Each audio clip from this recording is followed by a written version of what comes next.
What's up, guys? Terri and Jim here to talk about this week's episode of The Walking Dead Monsters. Full spoilers, get out of here. We really did like last week's episode. This one we do have some issues with. So again, make sure you've seen Monsters. You'll know what we're talking about. Though this is not an isolated issue, in my opinion. First of all, I just want to say last week's conversation, if you caught it, was us talking about how much we really liked the Morales twist. And in it, I was like, I just hope they don't do that thing where they kill him immediately. I hope they brought him back for a reason. Here we are, the one scene wonder that is Morales. Yeah, you messaged me and you go, I guess we call it. Yeah. Oh, no Morales. Yeah. Yeah, I love puns. Look, I think it was kind of just cheap fan service that, oh, let's bring back that character people always talked about and just have him and Rick talk about things that, frankly, at this point in the show, like, we have done the whole hand wring of, we all changed because of this. We've all lost people. Like, I'm losing track of how many times people talk about the exact same thing all the time. So that leads me to my big issue with that I think this episode really underlined. I think that The Walking Dead has lost track of the character development it's actually done and isn't investing as much time into developing these characters into people that we continue to care about. And I think that's perfectly encapsulated in the character of Eric. That's Erin's husband, but you probably wouldn't remember that because the show has done a terrible job of turning this into a character we care about beyond just being an extension of Erin, or a nag on Erin in some cases, which is like the same problem with the Bechdel test. Like, does this character serve any function other than just being here to support this other character? In the case of Eric in this episode, he gets a very lengthy death scene that, using that example of the Bechdel test, like, to me is there to two references. Look it up if you don't know what I'm talking about. But in this case, we would think that because this character has only been here to support Erin and develop Erin, that this and make pasta. Well, getting to that this death scene would be meant to be a character development moment for Erin, which it is later in the episode. But in this scene, it's so much about Eric, who's clearly like an actor who's been on the show for a couple seasons. Yeah. He's someone that I'm sure the cast and creative team really deeply care about. And this death scene seems like a really emotional homage to a character that the show just hasn't spent time making the audience care about. Yeah. And to me, that's like the biggest problem with the show, that disconnect. You bring up the pasta, and I was watching the scene, I was like, God, this is just going on, and I'm not inspired to care.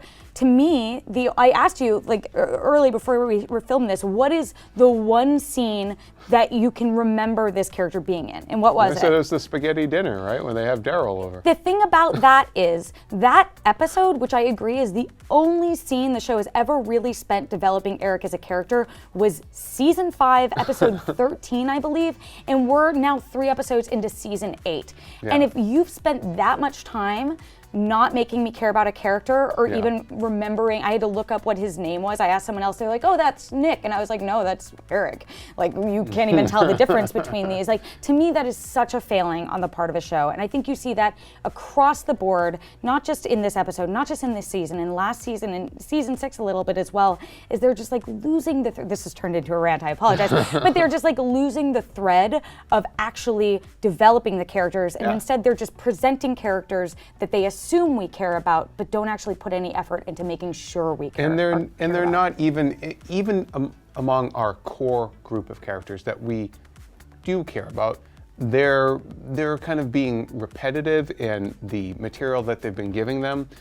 There is no reason for Rick to suddenly be looking at Daryl like, why are you killing people all of a sudden? Rick, you do realize you made everyone come together to go and kill these guys. That was the mission. You got up there in the truck and did your speech, making everybody go out there and talking tough and say, we're gonna have to kill them, and all this stuff. So and now that people are actually doing it, he's like, oh, what have we become? And even the title is Monsters. Right. Don't you know, Terri, the monsters were us all along. Well, it's like such a tired trope. Like, I'm sick of The Walking Dead just repeating and going over the same ground over and over again. I think that's the problem, is like, it's gone back and forth so many times with so many different characters, with Carol, with Morgan, and now with Daryl. Like, it's it ties back into the not really developing this, just like presenting these story threads, but not putting the effort in behind it. So I find myself having a hard time keeping track of, wait, so what turned Morgan to where he is now, because he just started acting differently it was last the kid, season. and that's why he was wearing the armor. Right. Remember, so Morgan's change I get, but what I don't like about what they're doing with Morgan's change is,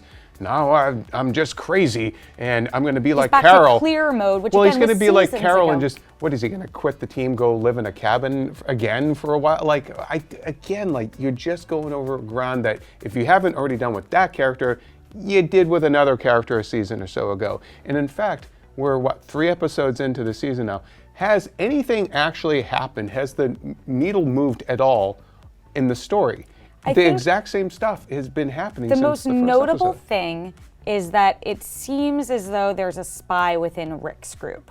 That to me is like the biggest development in this episode, because Negan has moved the guns and he seems to know, like he knows that Ezekiel's going here. There's a spy somewhere. But the emphasis has so much been on this action and sort of brainless action, pun not intended, like that, and focusing on characters like we were talking about last week with the saviors at the compound where Aaron and Eric attacked, and there's like this woman who like we've seen before, but I don't care about her as a character. Why is there so much focus on her? Like it just gets lost in the shuffle. Right. And to my point about it, like focusing on characters that it assumes we care about because the people making the show care about them. Yeah. It's like that cliffhanger in episode 1 with Gabriel. I don't care about Gabriel. Yeah. When over the course of the past few seasons, since he was awful, has the show actually invested time in developing him into a character I'm supposed to be invested in? The show has done this, though, with so many characters, usually leading up to right before they die. But they've done it. Remember, everyone was crying about Bob. Poor Bob is dead. You didn't give a rat's ass about Bob until he was dead, and you needed to milk that for a couple of episodes. You didn't care about, we don't care about Gabriel. We don't, they've done this a bunch of times now, or like T-Dog. Like, nobody cared about T-Dog, and then suddenly, remember T-Dog? But here's Barely. the thing, like this is the reason why I think that this is proving to be a big problem for The Walking Dead, is because we are at the point that we're so far into the show and it has such a rotating cast that there are very few characters whose deaths actually will make an impact because there have been so many seasons where I think they've failed in this character development part. Even though we've been introduced to these characters, the show has, I think, in my opinion, failed to inspire us to care. So you have Rick, you have Carl, you have Michonne, you have Daryl, you have like Maggie, I think at this point we care about, and like Carol, I care about, even though I've sort of lost my thread. But then you have so many other characters, and when the show does the thing of like spending an episode with Tara, Tara I think is probably one of the closest new characters, and Morgan maybe, that like we're inspired to care about them. But I think the Morgan, audience, but the audience gets frustrated because I'm like, why are we, and me too, why are we spending an episode with Tara? Like, I want to spend an episode with Michonne and Rick running around like a circus carnival, whatever. And by, again, Jesus, like, why are we spending so much time with this guy when we clearly know that as nice as he is about these things and he makes some good points, ultimately the show's message is that no, the bad guys always get put down. Like, that's what the show has spent 8 years now telling us. And interestingly, like, Jesus had, to me, one of the most interesting moments of this episode, which is when he says to Morgan, like, this is war. We know it's all out war. After war is over, we need to live with these people. That's such an interesting concept, and I wish the show had done a better job exploring it. Because to me, that is the conflict that they're setting up. But the Flash Wars would kind of hint at that. The writing just isn't supporting that narrative. I agree, and also too, like it speaks again to the treading of they're spinning their wheels and repeating the same themes and oftentimes the same arguments within the same episode amongst the same characters in a different scene. Like, Jesus and Morgan literally talked about the exact same stuff in every scene that they were in together, even as they were fighting. And it's like, that's what, 15 minutes of screen time? You could have done that in 4 minutes. Yeah, and I think that it's like, confusing dialogue with development, right? Yeah, Like people can yeah. say whatever, but we need to understand their motivations. And I'm not even convinced that like some of the actors understand their characters' motivations. Yeah. I'm hard pressed to have like Melissa McBride track Carol's journey for me over the past few seasons, because I've There's your interviewed her, challenge. and what she's saying is different than what's being represented on screen is different from where they go, and that's an Yeah. example from a couple seasons ago. But yeah, my optimistic take is that it's just a case of the writers and the showrunners and creative team behind the show just being too close to it. Like I think because they care so much, the assumption is the audience will then care. And Yeah. I've noticed this, I think last season a lot, where we were getting this focus on characters and these lengthy scenes, like using the Eric death again or the Gabriel cliffhanger, where I'm like, where was this earned other than the fact that you really like these people you're working with? Well, on that note, then, what do you think about sort of the bookending sequence of Ezekiel and his people? And it's kind of it's he's been monologuing so much about how we're all safe and everything, so you knew somebody's gonna get killed. And then at the very end with the sniper and all that jazz, I mean, do we think do we think with Ezekiel, has he earned this?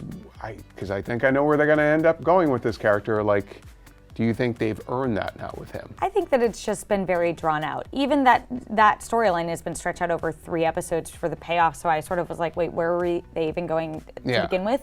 At this point, I like Ezekiel for the same reason I like Jesus, because they made a splash when they introduced him, and they did spend a little bit of time at the beginning developing who they are. We had that great intimate last scene between Carol and Ezekiel, where we see the facade come down for him, but I don't think that he's a character who they've spent any time developing since then. So I think if he does die, I don't know that it will feel earned in the way that I wish that these scenes where we're catching up with him, we're getting a little bit more of like, what is he thinking? How is he feeling? Instead of these sort of like cryptic smiles that that Carol is sort of like, okay, cute kid, sure, I'm sure everything will work out great. I wonder if like Jesus and Ezekiel are going to trade like long hair and beard grooming tips with each other, like how to keep it looking good during the apocalypse. I'm always impressed that is, kudos to the characters on the show for always keeping it looking sharp, even this dirty into the apocalypse. One last thing, Morales, then, ultimately, do you think it was a mistake to bring that character back only to kill him off? I was disappointed when that happened. I think if you're gonna kill him off in the way you do, at least make the moral conflict between Daryl and Rick work better, which I don't think it is. That to me is the biggest failing in that scene. Yep. That's my 2 cents. Again, a critical episode from us, but I hope you understand our perspective. We definitely want to hear your thoughts as well. Do you think that this is a recurring issue on The Walking Dead, or do you find that you're really engaged with certain new characters that have been introduced in the past couple of seasons? We'd love to hear your thoughts in the comments below, and we'll have plenty more Walking Dead coverage for you this week. Make sure to check out Matt Fowler's review, and for plenty more theories, make sure to like and subscribe to IGN everywhere you like to watch.